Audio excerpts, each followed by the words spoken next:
徒，趁人家行事闯空门，还杀人抢劫！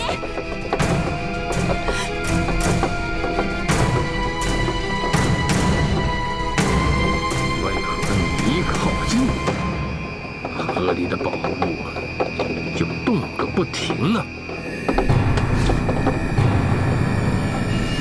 我看你是做贼心虚，心跳加快，眼睛变花了吧？上次夜袭长风镖局，就是为了这个宝物。莫非你和上次的事有关？既然我被你看见了，我就饶不了你。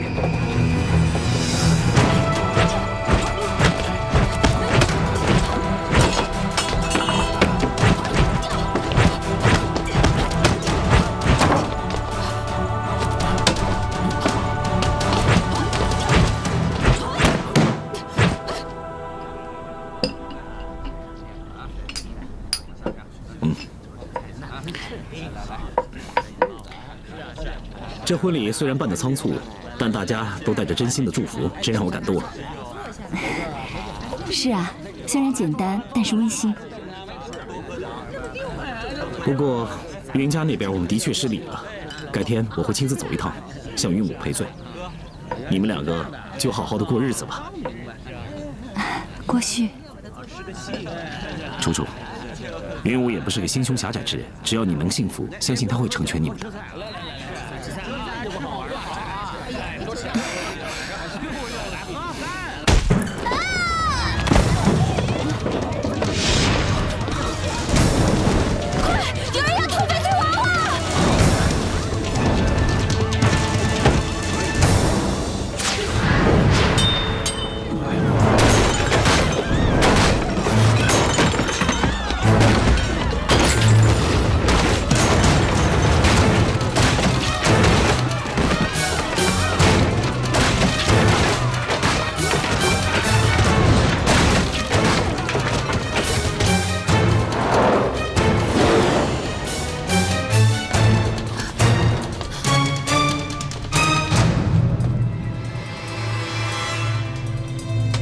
这些人跟你无冤无仇，你居然这么狠心，滥杀无辜！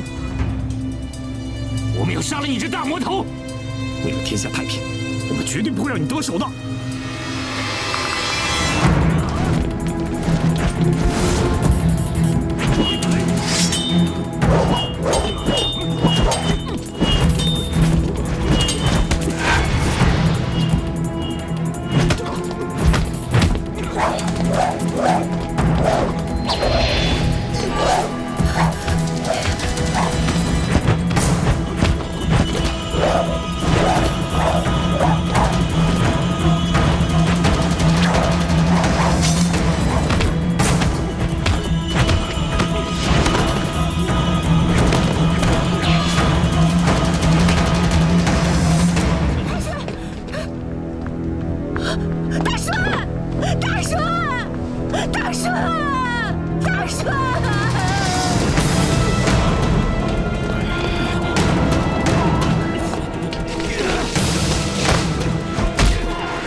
你这恶魔，东西不是你的，我曾以死相护。今天你要想把东西拿走，必须把命留下。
做件事。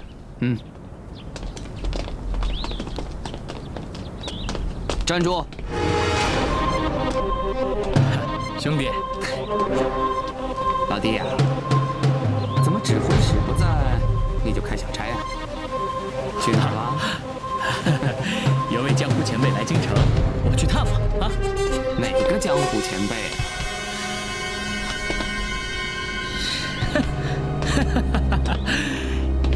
曲青武，你我贵为左右监事，地位一样，我的事情你就没资格问了吧？老弟呀，你说咱们都离开江湖，投身锦衣卫这么久了，还和那些人来往，这不妥吧？我说你别没事找事儿，在这挑事儿行不行？你私底下就没和那些人来往过吗？装什么装？哦，我知道了，感情是大人最近把这些重要的差事都交给我了，你眼红了是不是？丁燕山，你别恃宠而骄。曲星武，我告诉你，过去一边双钩是合作无间，但是现在登高爬梯靠的是个人。哼！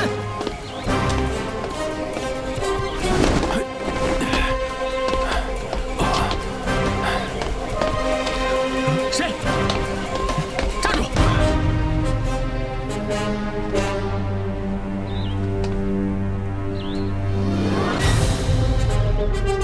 什么人？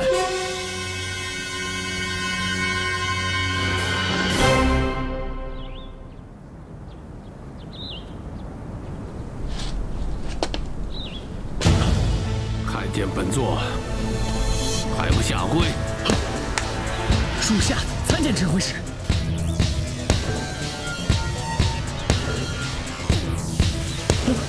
属下什么都没有看到。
不妥之处吗？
铁翼，帮他们料理后事吧。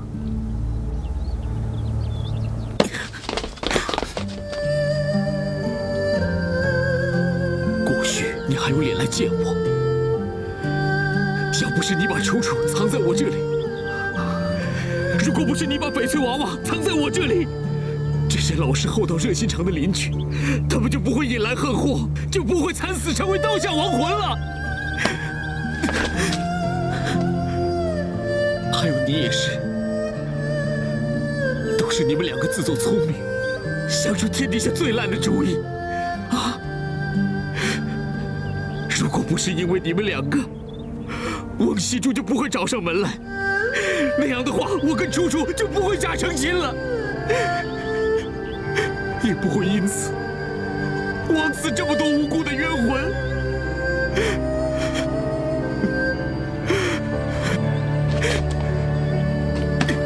郭旭，这一切全都是因为你，你是罪魁祸首。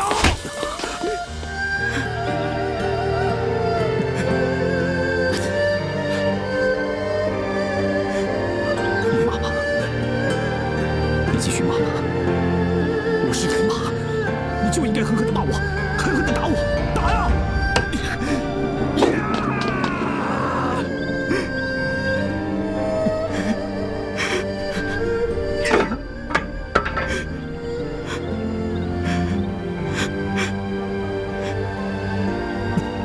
谁说翡翠娃娃是武林至宝？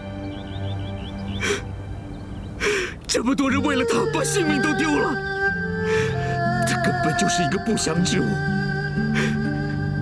只会引来不幸。他根本就是个不祥之物。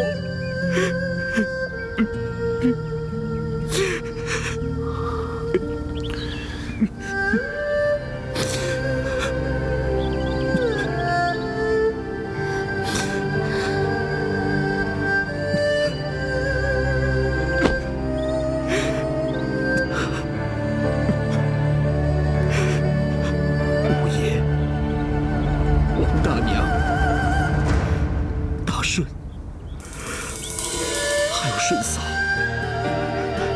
所有枉死的邻居，是我程铁一对不起你们。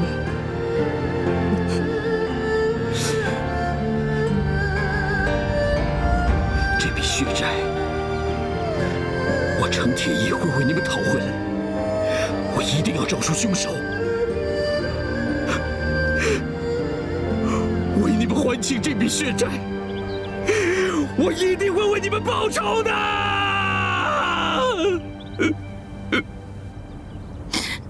都怪我，要不是因为我，他们都活得好好的。事情都已经发生了，现在后悔，怨天尤人也来不及了。总之，还是好好想想，我们应该怎么料理好后事。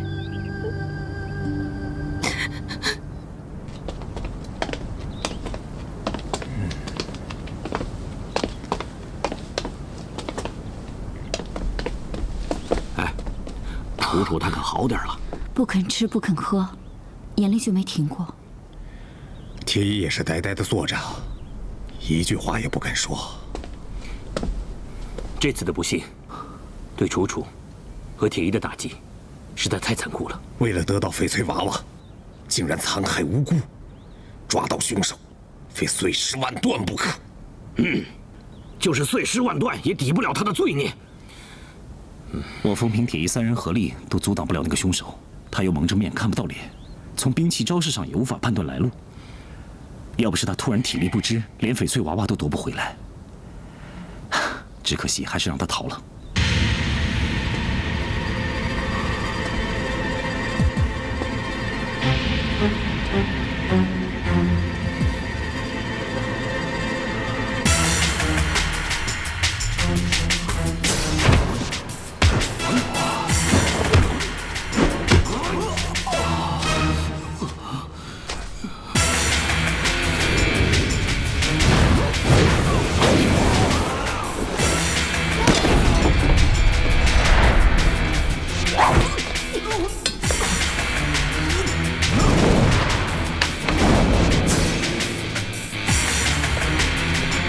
风平，你是不是有新的线索？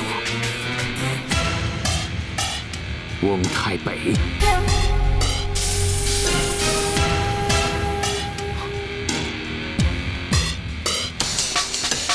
我在北镇抚司赵玉里面跟他交过手，他的武功比我高，可我一掌打过去，他却突然间抵挡不住。对啊，当初天幽帮挟持小财神，我和彩玉亲眼看到温太北挨了天幽帮堂主一刀剑，也是突然招架无力，和昨天的蒙面人情况一样。凶手是温太北。翁太北不惜动用锦衣卫大肆搜捕楚楚，表面上看是为了追讨皇太后的御赐宝物，其目的是想把翡翠娃娃占为己有。可是，这么一个高手，怎么会在突然之间失去功力？这可奇怪了啊！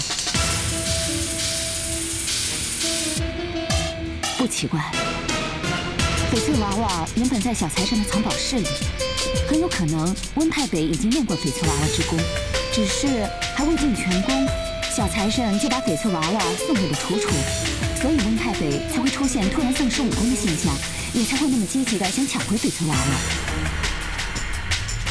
现在的情况看来，彩玉的判断大有可能，翁太北身为锦衣卫的指挥使，为了满足个人的私欲，滥杀无辜，这样丧心病狂的人，应该尽早把他除掉。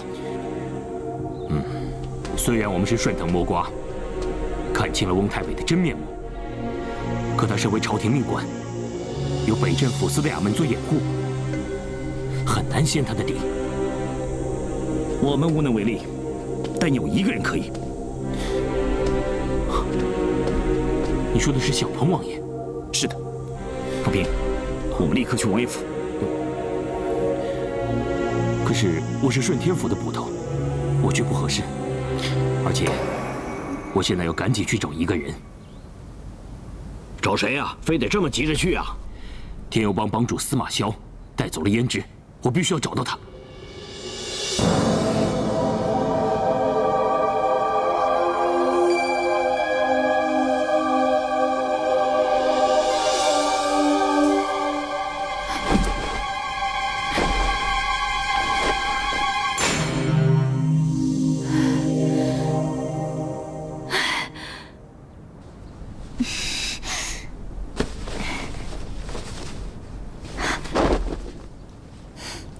你醒了，你这一觉睡得够久的。哦，可能是昨天打的太累了吧。反正睡醒了，我该回家了。是少爷救的，就这样走了，没礼貌。你醒了，睡得可好？睡得好才怪，满脑子都是那些恐怖的画面，就差做噩梦了。江湖很险恶，那个场面对你来说确实残忍。残忍？对梅铺那些人来说，才叫残忍。他们又不是江湖中人，为什么让他们白白牺牲性命？那个人简直就是丧尽天良，连猪狗都不如。别激动，天底下本来就不太平，不公道。这件事儿，我一定要讨个公道。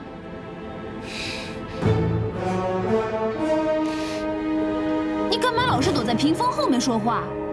见不得人呐！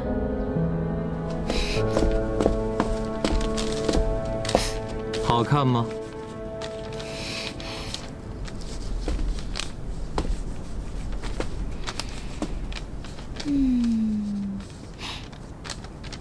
不好看，什么鬼东西？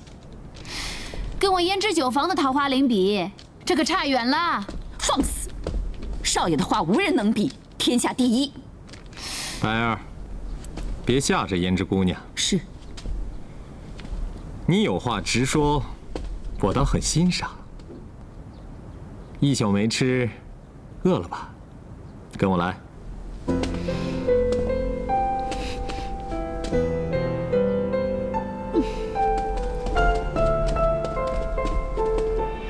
请。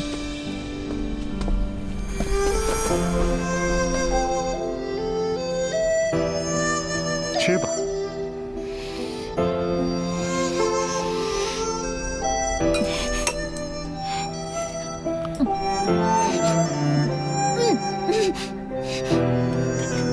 好吃。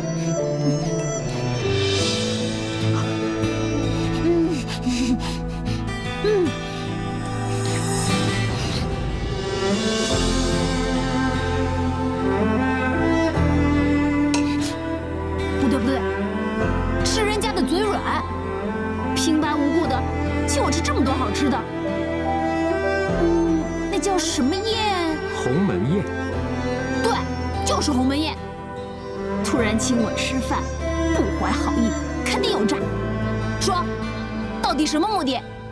你说呢？我有什么目的？我没权，又没钱，又不是什么绝世大美女。啊，我知道了，你是上次拿了我的桃花酿，现在准备赔个不是，对不对？如果能喝杯好酒，做一次雅贼，又何妨？胭脂啊胭脂，胭脂桃花酿的滋味，就如桃花出绽，嫣红滴落。哎呀，你这个人说话怎么老喜欢咬文嚼字，慢条斯理，总是弄得文绉绉的？不就爱喝我的桃花酿吗？那你就直说呗，听了怪肉麻的。你果真是块璞玉。啊？璞玉？璞玉是什么玉啊？不对，我越想越不对。你先是拿了我的桃花酿，昨天在梅铺，你像一阵风似的，嗖的把我救走了。今天又在这儿，请我喝酒吃菜，很不对。你到底有什么目的？干嘛非得这样对我？你是我的座上客，吃穿用我都安排好了，让你宾至如归。什么？你要我住在这儿？那我可不吃了。我告诉你啊，你救了我的命，但却偷了我的酒，咱俩扯平了。再见。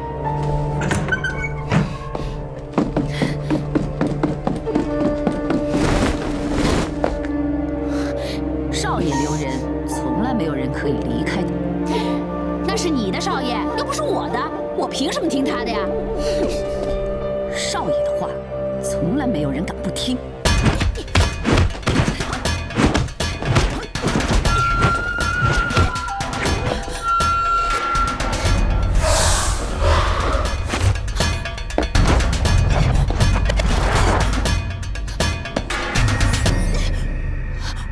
你说呢，胭脂姑娘？你动不了，不如留下来跟我学两招，让你受用无穷。该会的我都会了。再说学也不跟你学呀。有一招叫以心传心，心心相印，你肯定没学过。我有喜欢的人和我心心相印，用不着你教。俗话说得好，下一个男人会更好。嘿，你个小白脸，想让我变心呐？你休想！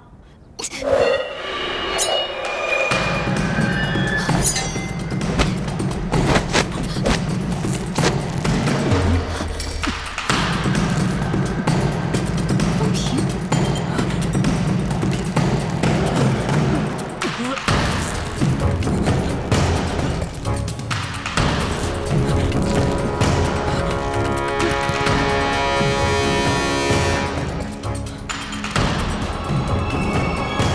你是谁？顺天府捕头风平。这间客栈我们家少爷已经包了，请你出去。哎，那正好，风平，我们走。不行，他走，你留下。凭什么？我告诉你啊，他可就是我喜欢的人，人家是来接我走的。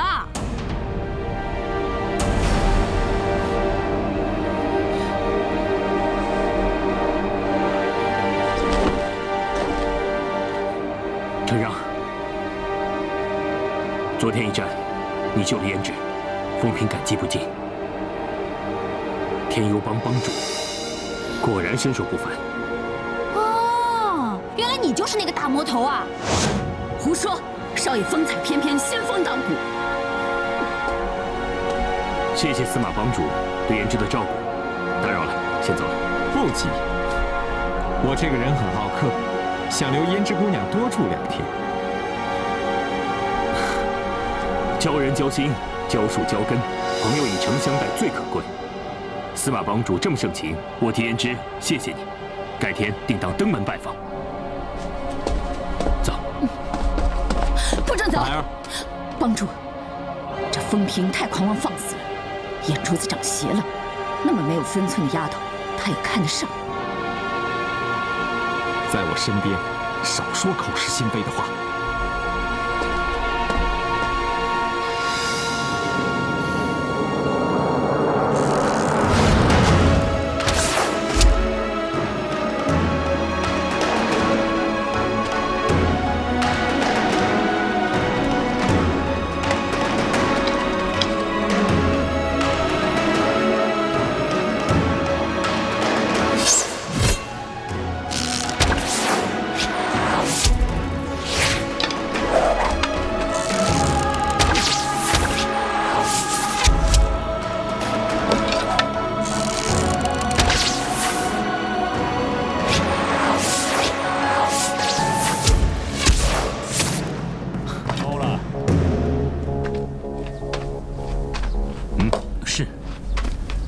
数箭齐发，件件都置人于死地。你好大的火气！是谁惹了你？是蒙太北这个杀人魔王。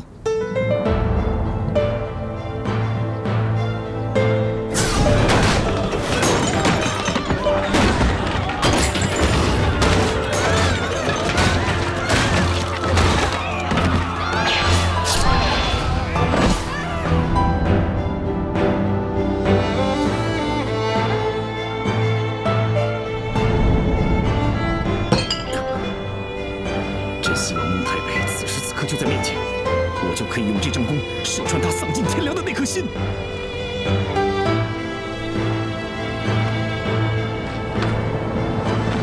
刚才你说凶手是蒙着面，怎么又说是翁太北？这指控非同小可，可有证据？昨晚凶手突然失去武功。上回风平关在北镇抚司赵玉，翁太北和他交手的时候，也是突然武功尽失。这种异于常人的情况，很难是巧合，足以推断是同一个人。小胖王爷，你想了解详情，可以找风平亲自一问。小胖王爷，口说无凭。若你说翁太北是杀人凶手，你要有确凿的证据，要不然不可轻举妄动。就是事情棘手，我才想请你出手相助。翁太北是朝廷的重臣，他为了满足私欲，不择手段，把平民百姓的生命视同草芥，这样杀人不眨眼的人，是国之隐忧，国之大患。你要我别轻举妄动，难道你是想坐视不管吗？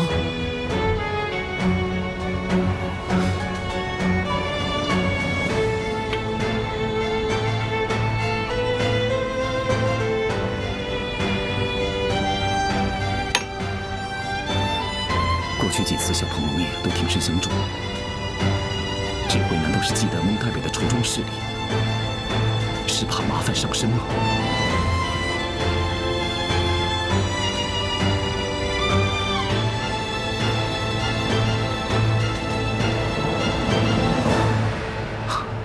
不再为难小鹏王爷了，告辞。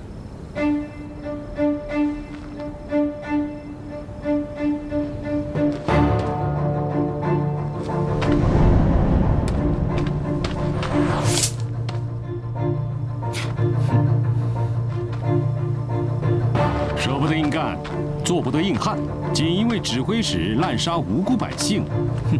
我这个做小王爷的，可以不闻不问吗？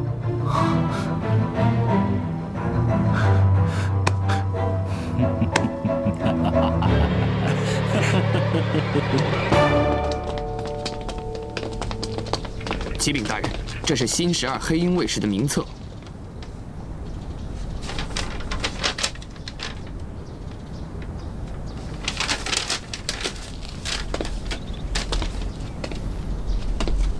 禀大人，小鹏王爷来访。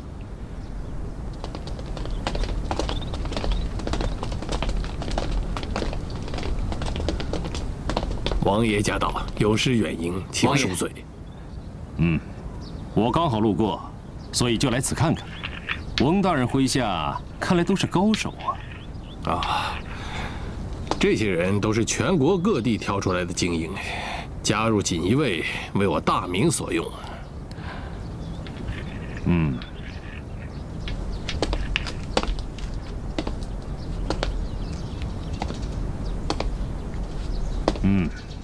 个个都很精壮。哎，本王要看看你们的效忠。来，呼口号！绝对服从，以死相训。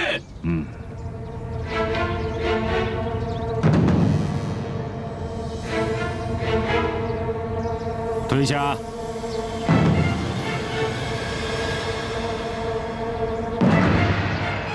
要你们退下，你们不退，光看指挥使的脸色，没有听到本王的命令吗？说不说你？住手！住手！住手！老弟啊，你少受点皮肉之苦就招了吧。招个屁！住手！我不是蒙面人，我不是凶手，是他陷害我的，是他陷害我的，是他一派胡言冤枉我的。你说咱们一边双钩比亲兄弟还亲，我真恨不得把自己眼睛给挖出来，没看见你做的那些脏事儿啊！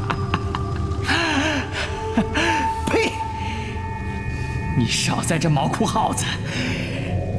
你就是想设计除掉我！你们都听听，你们都听听，这说的什么话呀？哎，算了，我不跟你计较啊。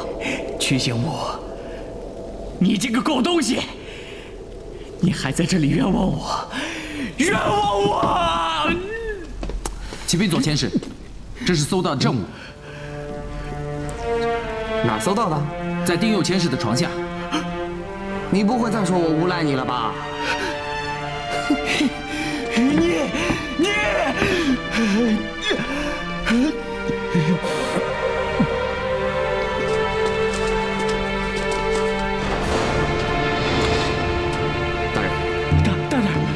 大人，救救我！你救救我，大人！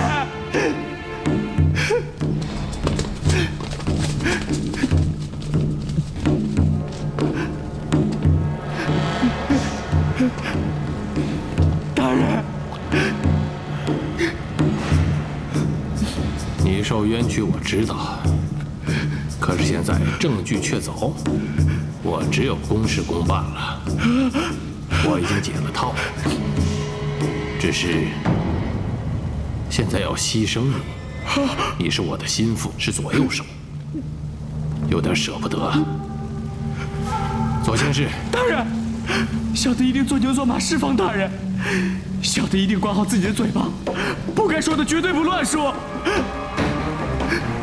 只有死人才不会说话。左千世，他家里有多少人？上有高堂，下有妻小，还有侧室，一共11口人。左千世，说的可对啊。都查得清清楚楚了，何必还问我？丁彦山，大人心思缜密，设想周全，你别不识好歹。你肯替我去死，我会为你善后的。你那一家子人不愁没人照顾，相反，如果你不照我的意思去做，你的家人也不得好活。大人，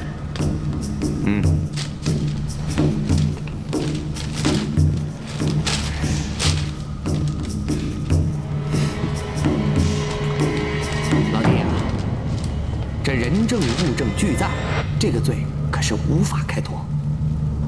不如实际点，替你那一家子人着想，啊？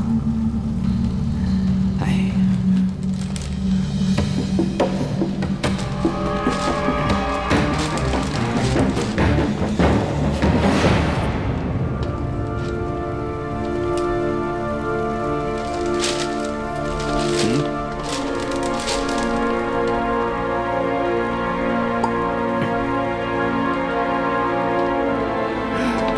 招供了，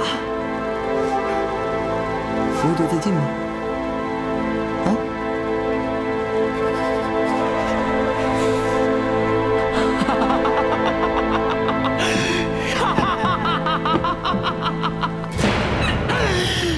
报应啊！这是我的报应啊！不是不报，时候未到。你们的报应也会来的。翁太北、曲星武，我在地狱等着你们，等着你们，等着。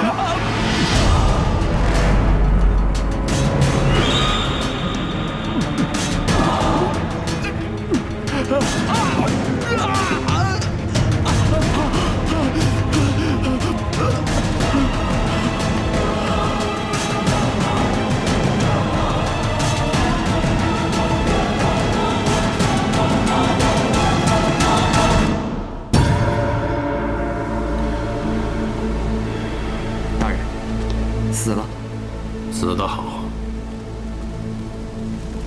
就将夜袭镖局一事，当是右千世假借大小姐的名义干的，两案合并，和这个案子一并了结。爷爷，有可能现在您已经是天上的一位神仙了吧？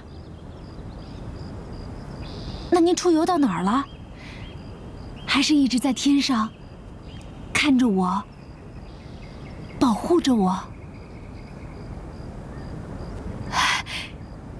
您知道吗？我开的那家酒坊啊，生意可好了，还有桃花酿，大家都特别喜欢。我每天可高兴了，就像在桃花村啊住着的时候一样。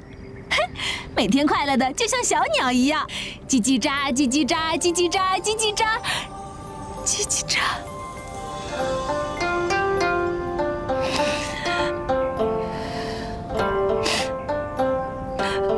骗你的，我特别不开心。顾旭要走了。我不知道他什么时候回来，也不知道他会不会回来。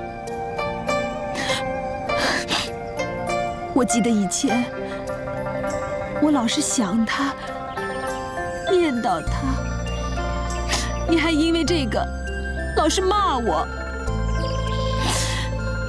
后来您走了，我又为了他去了京城。爷爷，您最了解我的个性，您不会怪我这个小丫头不听话的，对吗？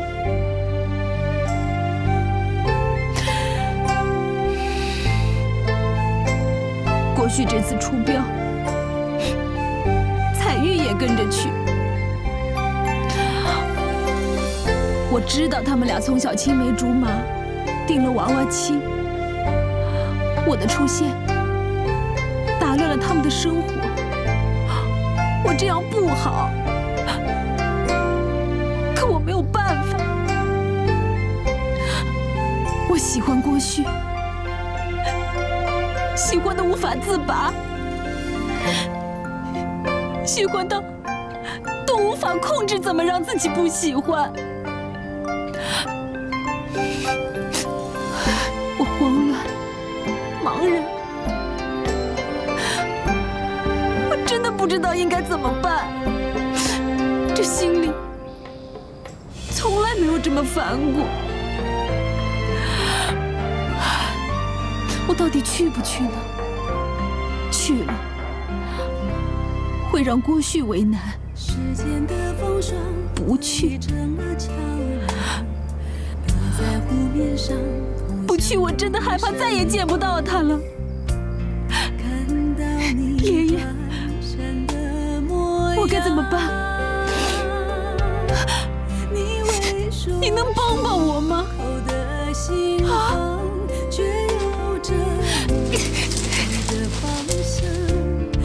去，不去，去，不去，去，不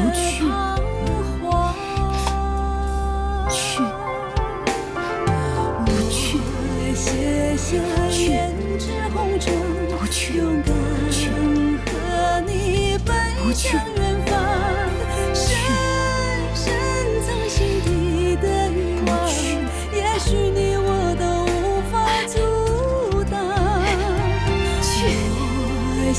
下胭脂红妆，泪如烟雨，江南几行，一幅墨色未改的纸张，写着永世难忘的沧桑。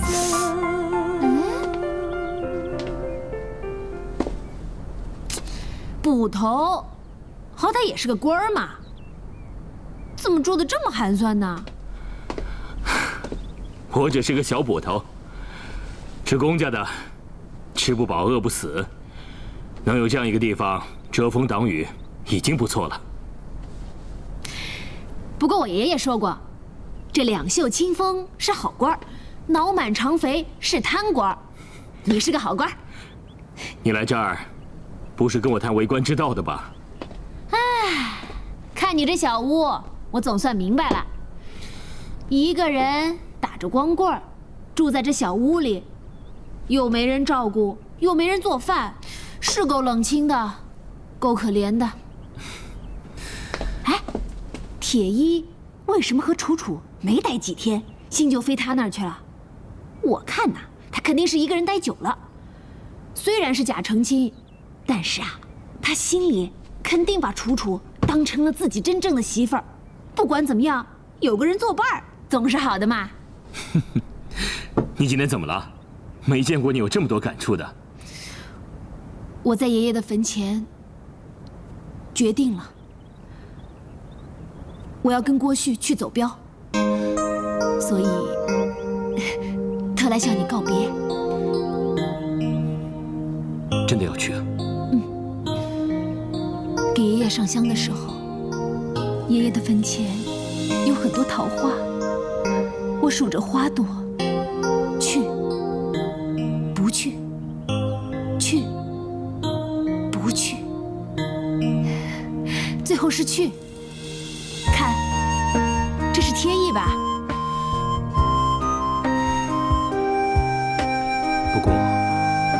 想抢翡翠娃娃的各门各派都虎视眈眈，这一路会很危险。就是危险，我才更应该去。如果有人劫标，我可以帮他抵挡。只是这样打打杀杀，不知道还能不能活着回来。这个酒壶是爷爷留给我的，我把它送给你，就当给我的哥们儿一个念想。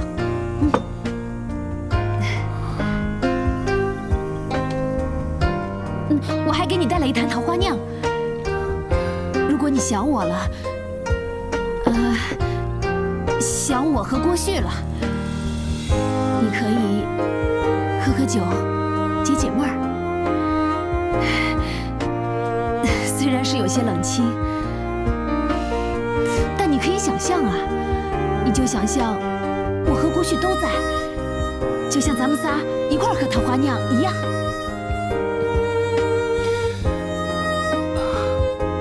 我得当差，送不了你。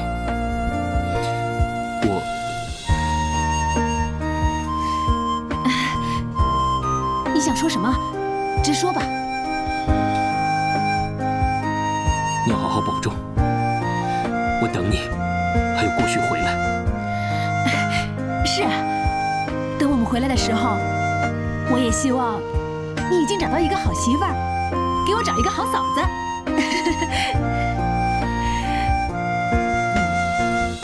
你想我们的时候，就多喝几杯。我走了。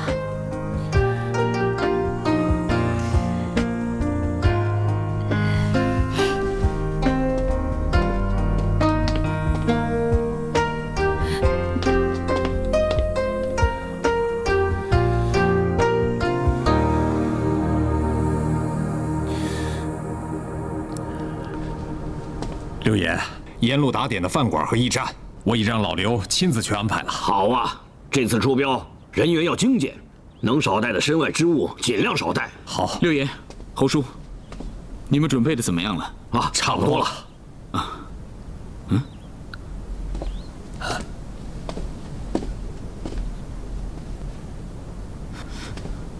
那是什么？啊，这是上次媒人给彩玉送的彩礼。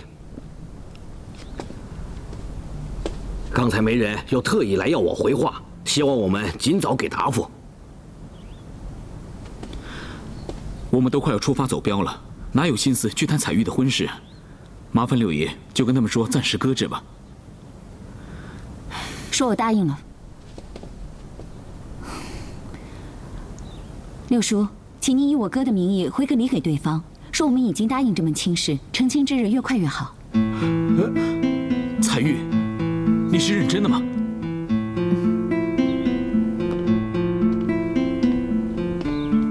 彩玉，彩玉，彩玉，六叔和侯叔都被你吓到了，你怎么答应的这么突然呢？婚姻大事可不是儿戏，我不准你如此仓促就做决定。哥，对方人品家世都很好，如今已经是第4次提亲了，可见对方很有诚意。我嫁过去不会委屈的。难道你不希望我有个好归宿吗？就这样吧。彩玉，我们兄妹俩自幼就没有父母照顾，我当然希望你有个好归宿。但是也正因为如此，所以大哥才希望你不要这么草率地做决定。你放心，我都想清楚了。那郭旭呢？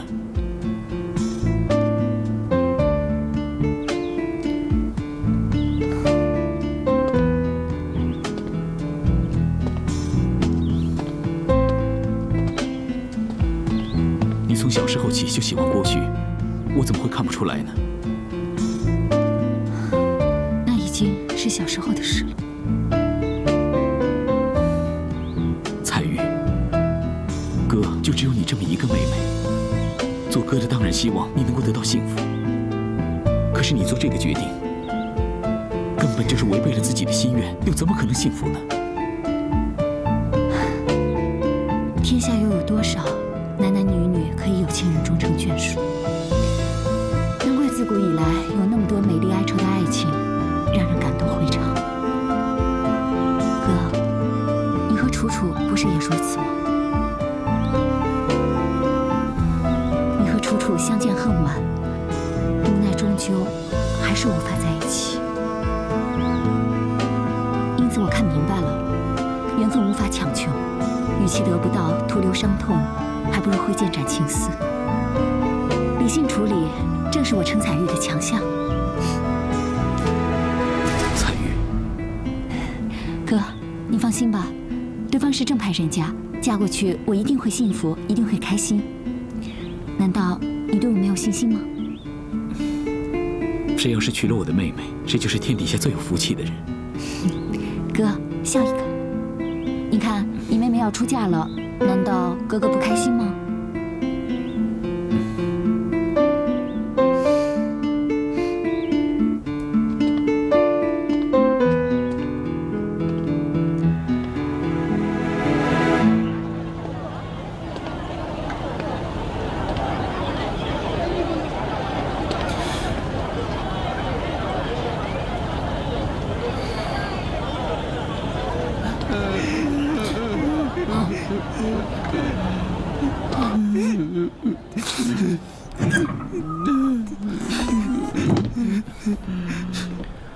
怎么了？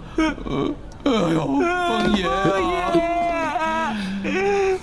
胭脂呢？一早就收拾了包袱，给我们留点散碎银子，自己走镖去了。胭脂姑娘被郭少爷骗走，她不要我们了。风爷，您知道胭脂姑娘出远门了吗？昨天她来跟我道别了。那你知道她还回来吗？我也不知道。你们三个不是老说等赚了钱要回老家看爹娘的吗？正好趁这个机会，你们就回老家跟他们聚一聚。你们这些日子也够努力了，现在可以抬着头挺着胸回老家了。那风爷您呢？我还能去哪儿？当然是留在这里继续当我的捕头。这样也好啊，至少我们再次回到京城，还有风爷您在。这是一定的。再说，我也得帮胭脂好好的看着这酒坊。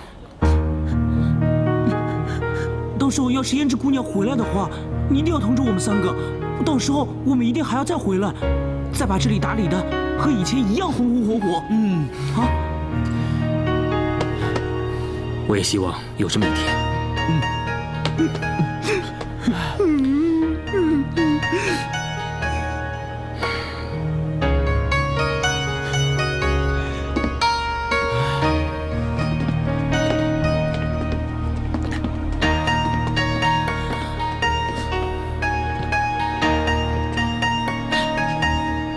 风爷，如果胭脂姑娘回来的话，请你一定要通知我们。一定。风爷，我永远都站在你这一边。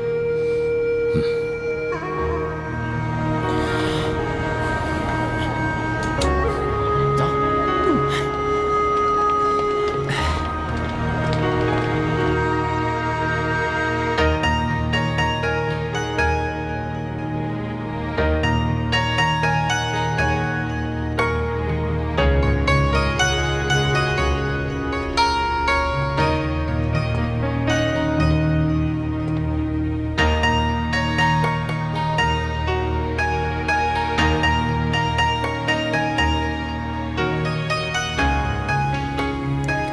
明天就要送翡翠娃娃去尹家庄了。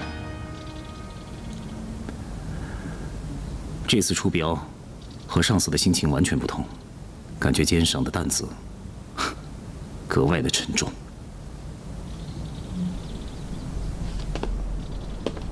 那你肩上的担子可以轻一点了，因为彩玉不去，她要嫁人了。你说什么？我说彩玉不去，她要嫁人了。怎么会嘛？怎么就不会？你以为她一定得守着镖局，守着你，每天帮你打里里外，无止境的期待你给她一个答案吗？我不是这个意思。那我大可以告诉你，整个京城看中彩玉的人不知有多少，更加不用说登门求亲的了。偏偏他就喜欢你这个家伙，我真是搞不懂。提议，那彩玉呢？你还要找他做什么？除非你已经有了答案，否则不准你去打扰他。郭旭，我们还是把话挑明了吧。今天我是作为彩玉的哥哥，不是作为你兄弟跟你说话。提议，你冷静点啊！从小到大，彩玉的眼里就只有你，他对你一往情深。我相信这点你不会不知道。这些年你没有任何交代，彩玉的青春白白浪费了。提议，我绝对没有这个意思，我不管你有没有。彩玉她照顾你的饮食起居，帮你打点镖局，四处奔波。虽然并没有妻子的名分，但是妻子该做的她全都做了，不是吗？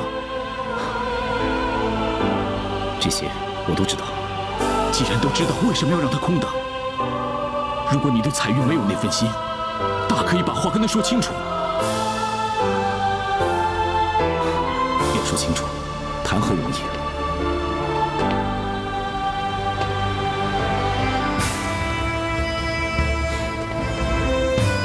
那我问你，是不是因为胭脂的出现，让你见异思迁了？是不是这样？这怎么可能呢？我难道是那样的人吗？铁翼，你听我解释啊！你该去向彩玉解释，而不是我。以前的我根本不懂感情为何物，直到我遇见了楚楚，才知情不由人，才知道那种捉摸不定的情感最折磨人了。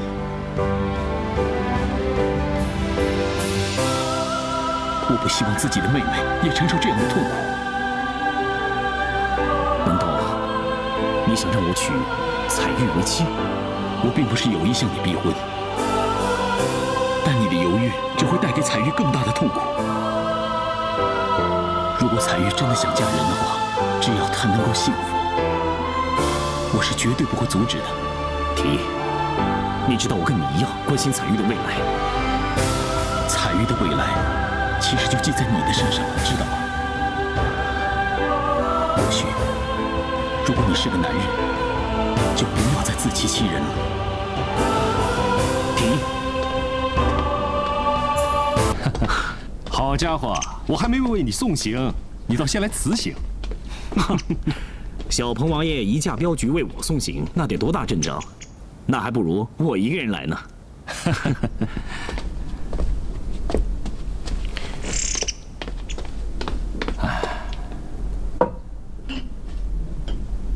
谢了。得了，你是怕我去了太招摇。现在全城的人都知道你郭旭要走镖了。上回虚晃一枪，这回来真格的了。再走假镖的话，那我岂不是成了江湖骗子了？有什么事情，你尽管说。这次和上次不同，要护送云三的棺木回家乡，所以一切要从简，免得引人注意。的确，树大招风，是该谨慎。你这次护送云三回家，最主要的还是翡翠娃娃吧？不敢瞒过小彭王爷。你继承祖业，任重道远呐。以前的我认为保镖不过是拿人钱财、替人消灾、为钱卖命罢了。可是，自从我得知翡翠娃娃可以救人性命的时候，我对保镖就有了不同的看法。其实保镖这两个字挺有意义的。普天下，男人保护女人，父母保护儿女，丈夫保护妻子，做官的保护黎民百姓，为将者保疆卫土，这些都是不同形式的保镖。看来翁太北为官不仁不义，给了您不小的刺激。今后不管皇上指派什么任务，郭旭相信您都会是个爱民如子的好王爷。冲你这句话，我送你一份礼。来人呐，把信鸽拿上来。是王爷。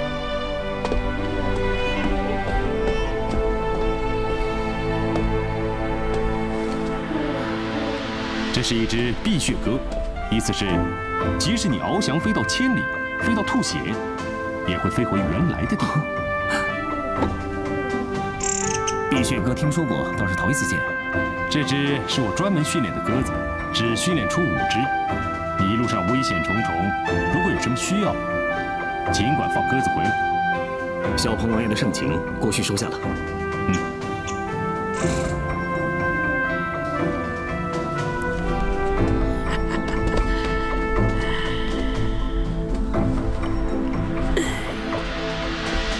睡着了。来，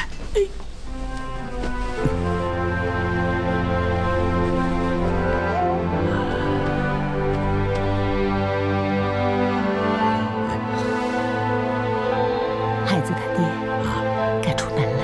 没事没事。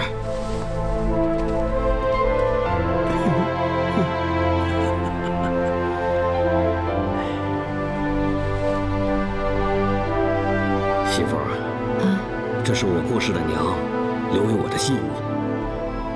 原本以为我不会有后，没想到我有儿子。可惜我过世的娘没有福分看到她的孙子。我把它留给儿子，也告慰他我们老商家有后了。来，给他戴上。你放心吧，我会好好照顾孩子的。媳妇儿啊，难为你了，年纪轻轻就嫁到我们家，没享到一点福。我答应你，走完这趟镖，我一定回来请辞，让你跟孩子我们一家3口过简单的生活。放心吧，我跟孩子在家等你回来。好好好。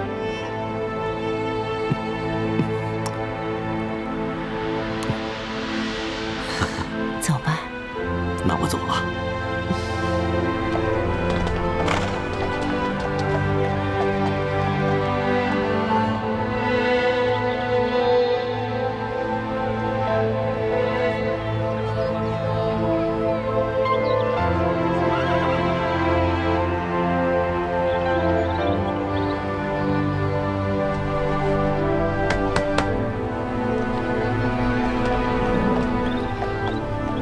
终于要送云三哥回家了。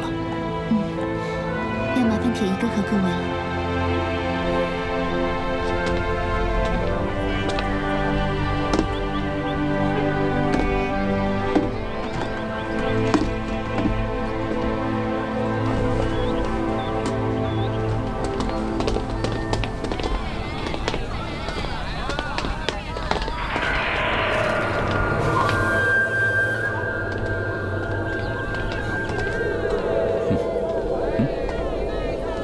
怎么还没看到六爷？这趟得离家好些日子，六叔肯定舍不得六嫂还有孩子，我们再多等一会儿吧。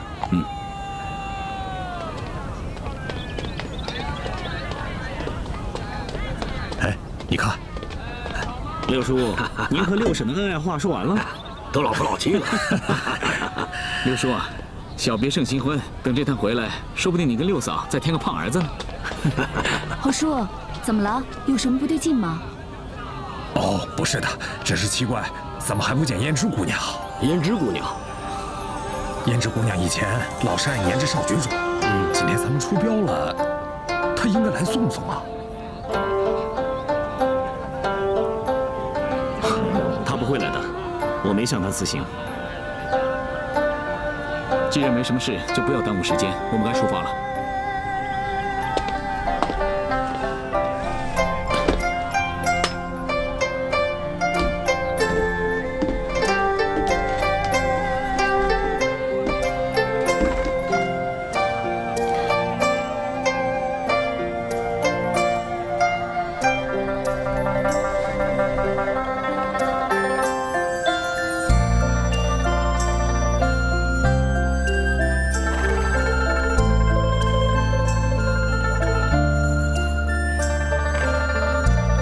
你还等什么？没有。出发！出发！出发！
卷几行，一幅墨色未干的纸张，写着永世难忘的沧桑。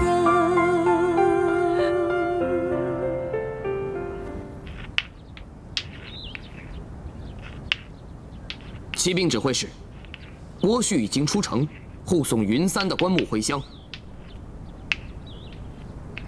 这出了城，天高皇帝远，萧鹏王爷就是有天大的本事，也奈何不了咱们了。这就是你没看透了。虽然他年纪轻轻，可几次交手，我并未占过上风。这小鹏王爷，可不是什么省油的灯。大人，这江湖上人人都想得到翡翠娃娃，若是咱们不动手，这翡翠娃娃可就落入他人手上了。如今小鹏王爷已经盯上了咱们锦衣卫，而梅铺又闹出这么大的事情，眼下暂时我不便亲自出马。大人，卑职在城楼上看到七星堡，这出了城，伺机而动的人更多了。哼，唐门、天幽帮、七星堡、水火二湖，哼，简直混账！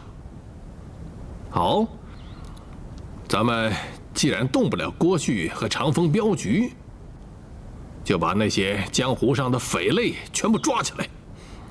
我看还有谁敢跟我抢翡翠娃娃？卑职有个主意，不知道好不好？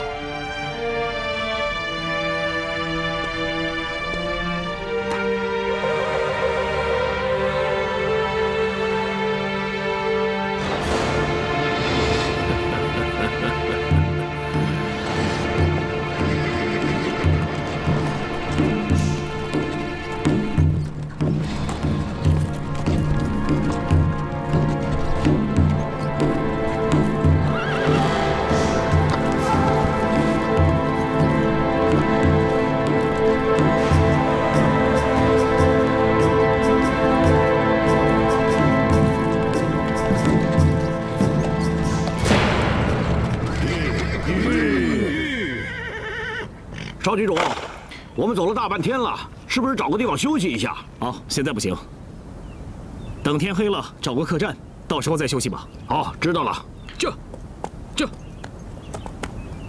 上一回你走走停停的，这回倒是一路不喘气。上回玩假的，走走停停没什么影响，可这回的我们可得快马加鞭了。你可总算是认真起来了。我一直都很认真的，只是你不知道而已。楚楚，我们得要等天黑了才能歇息，你还行吗？没问题，只要能早点回到云家庄，辛苦点没事。要是累的话，就跟我说一声。只记得关心楚楚，你忘了彩玉也在车里吗？你不让彩玉嫁给其他人，那关心她就是你的事了。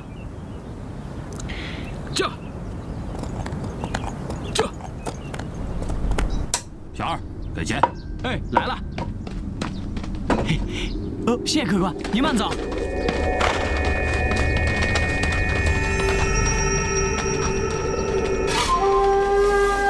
哟，这不是七星堡的朱堡主吗？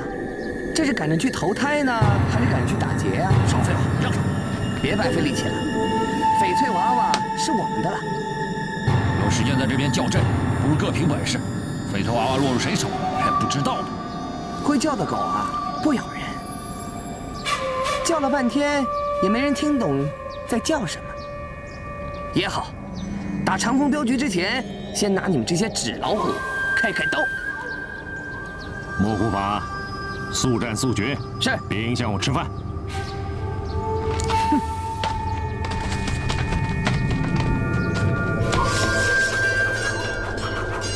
小二，来一碗打卤面，2斤牛肉，1苦酒，快点！是。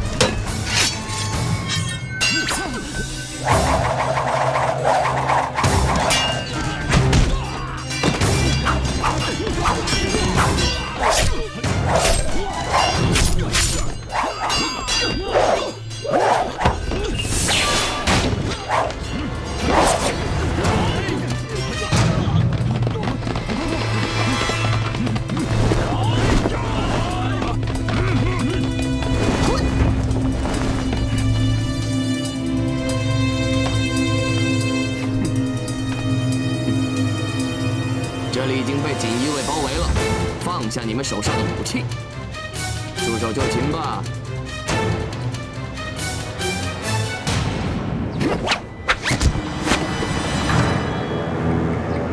兵器给我放下！走。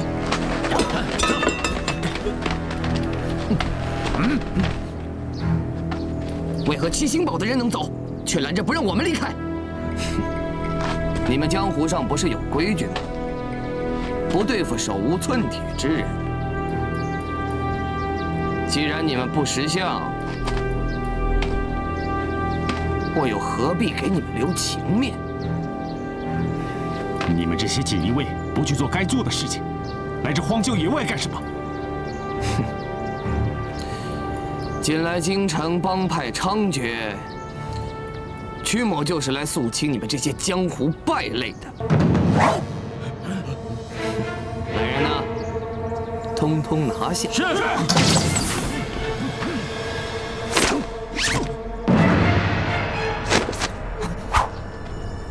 押回去。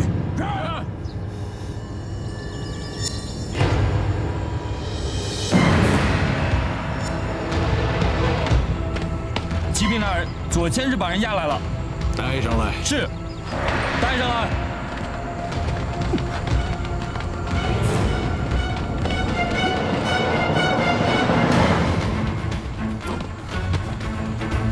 过去。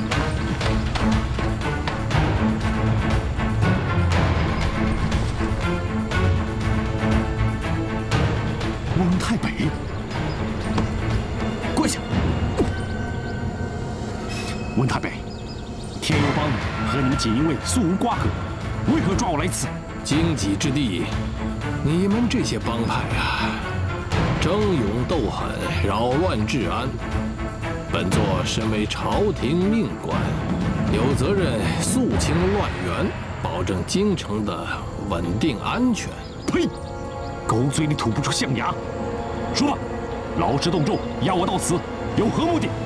再走。走。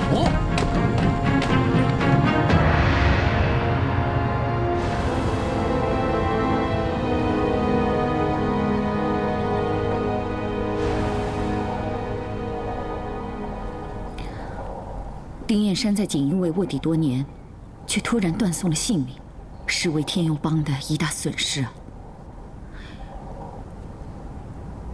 血洗梅铺那天，丁彦山明明在此向帮主报告了锦衣卫和温太北的情况，却莫名扛下杀人罪名，死得不明不白。必定是有人嫁祸于他，要他顶罪。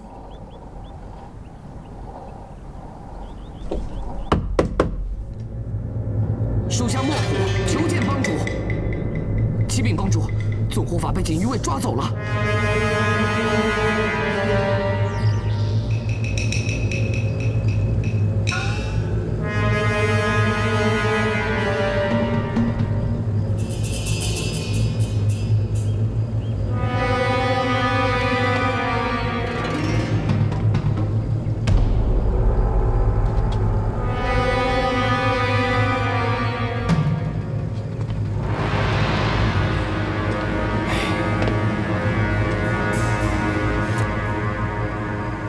你还别不服气，就算你们天幽帮在江湖上横着走，见了咱们锦衣卫还得低头。或许你该后悔呀，没像我一样投身锦衣卫。狗仗人势，呸！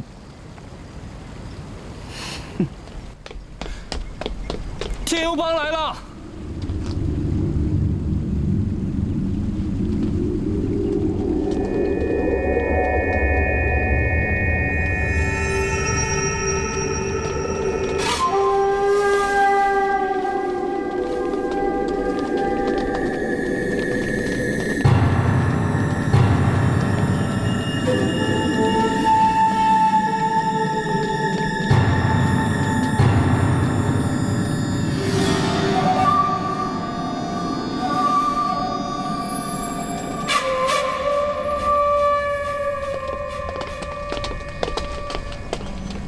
在那儿，帮主。帮人。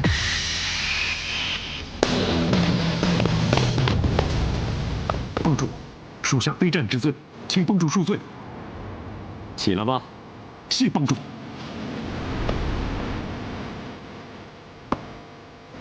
指挥使已等候多时，请。